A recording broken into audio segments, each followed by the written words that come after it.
ఇప్పుడు ఇది టీవీలలో సీరియల్ చూస్తే సంవత్సరాల కొద్ది కొనసాగుతూనే ఉంటాయి. వాటికి ఆరంభం ఎప్పుడైందో చెప్పలేము, అంతం ఎప్పుడైతుందో కూడా చెప్పలేము. ఈ లిక్కర్ స్కామ్కు సంబంధించి కూడా కేసీఆర్ కుటుంబము, బీజేపీ ప్రభుత్వం నిరంతర ధారావాహికంగా టీవీలలో ఒక సీరియల్ను తలపించే విధంగా నాటకాలకు, డ్రామాలకు తెరలేపినరు. ఇన్ని సంవత్సరాల నుంచి కొనసాగుతున్న ఈ డ్రామా నిన్న అరెస్టు డ్రామాతో పతాక స్థాయికి వచ్చింది. అసలు ఇన్ని రోజుల నుంచి ఇంతమందిని అరెస్టు చేసి ఇప్పటి వరకు అరెస్టు చేయకపోవడము, రెండవది ఈరోజు ఎన్నికల నోటిఫికేషన్ వస్తుందనంటే ఒకరోజు ముందు అరెస్టు డ్రామాకు తెరలేపడము దేనికి సంకేతం? ఇది అంటే అవినీతి మీద చర్యలు తీసుకున్నామని ఛాంపియన్షిప్ వాళ్ళు తీసుకోవాలని, సానుభూతుల కోటాలో వీళ్ళు ప్రజల సానుభూతి బొమ్మాలి, మమ్మల్ని ఇబ్బంది పెడుతుండ్రు, మమ్మల్ని జైలు పాలు చేస్తున్నారని చెప్పుకోవాలి వీళ్ళు అని ఇద్దరు కలిసి ఒక వ్యూహాత్మక రాజకీయ ఎత్తుగడతో వస్తుండ్రు. ఈరోజు ఇన్ని రోజులు, ఇన్ని నెలలు, దాదాపుగా 2022లో మొదలైన ఈ డ్రామా 2024 మార్చ్ ఎన్నికల నోటిఫికేషన్కు ఒక రోజు ముందు అరెస్టుతో పరాకాష్ఠకు తీసుకెళ్ళిండ్రు అని అంటే ఈ డ్రామాను తెలంగాణ ప్రజలు గమనిస్తలేరని వీళ్ళు అనుకుంటున్నారా? రెండవది, కల్వకుంట్ల కవిత గారు, కల్వకుంట్ల చంద్రశేఖరరావు గారు కూతురింటికి పోలీసులు దాడి చేసి ఢిల్లీ నుంచి ఈడీ అధికారులు వచ్చి అరెస్ట్ చేసి తీసుకెళ్తుంటే బాధ్యత కలిగిన తండ్రిగా చంద్రశేఖరరావు గారు అక్కడికి రాలేదు అంటే దీన్ని ఎట్లా అర్థం చేసుకోవాలి?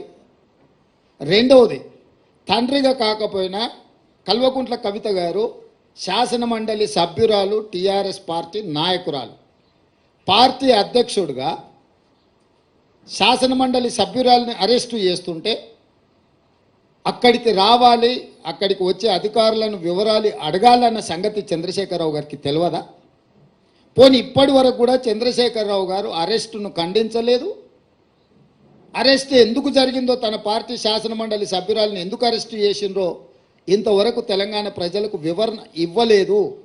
చంద్రశేఖరరావు గారి మౌనము ఏ రకంగా అర్థం చేసుకోవచ్చు? మూడో అంశము, గతంలో ఎప్పుడు కూడా మొదట ఈడీ వస్తారు, తర్వాత మోడీ వస్తారు అనుకునేటోళ్ళం. నిన్న మాత్రం ఈడీ మోడీ కలిసే వచ్చిరా తెలంగాణకు.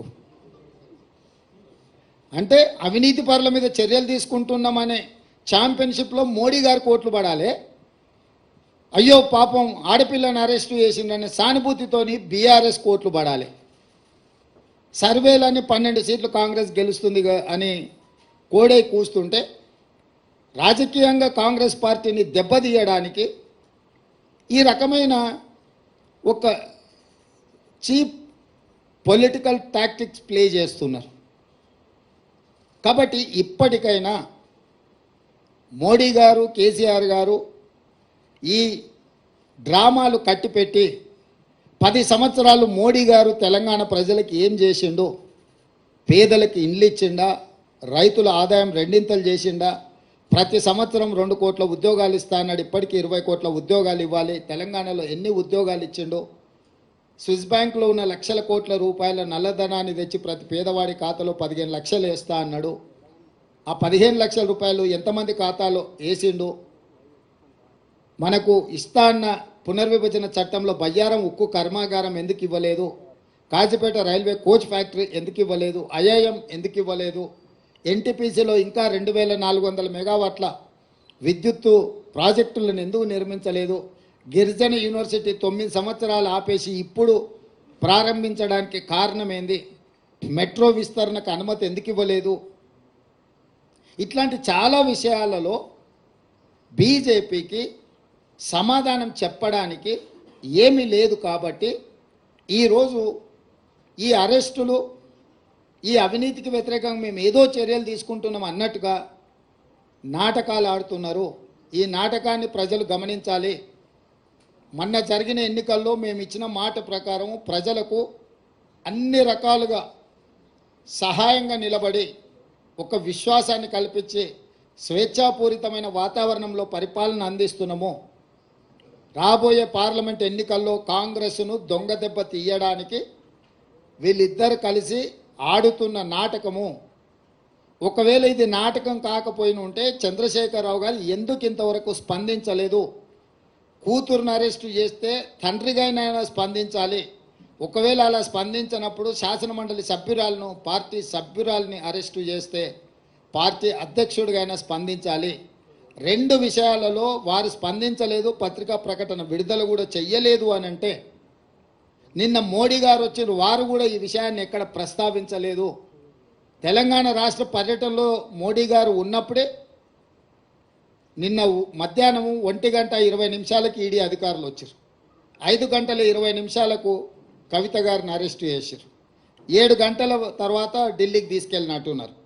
అంటే పూర్తి సమాచారం మోడీ గారికి ఉన్నది కదా. ప్రధానమంత్రిగా వారి పర్యటన ఉన్నప్పుడు ఈడీ అధికారులు, ఇన్కమ్ ట్యాక్స్ అధికారులు ఒక రాజకీయ పరమైన అంశంలో చర్యలు తీసుకుంటున్నంటే ఎందుకు మోడీ గారు నిన్న తన రోడ్ షోలో ప్రస్తావించలేదు? చంద్రశేఖరరావు గారు మౌనము, మోడీ గారి మౌనం వెనకాల ఉన్న వ్యూహం ఏంది? వీళ్ళు ఎందుకు వ్యూహాత్మకంగా వ్యవహరిస్తున్నారు?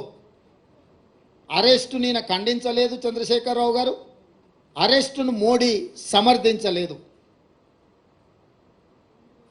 అంటే దీని వెనకాల కాంగ్రెస్ను దొంగ దెబ్బతీయాలనే ఎత్తుగడ ఉంది. తెలంగాణ సమాజం అంతా దీన్ని గమనించాల్సిందిగా కాంగ్రెస్ పార్టీ విజ్ఞప్తి చేస్తుంది.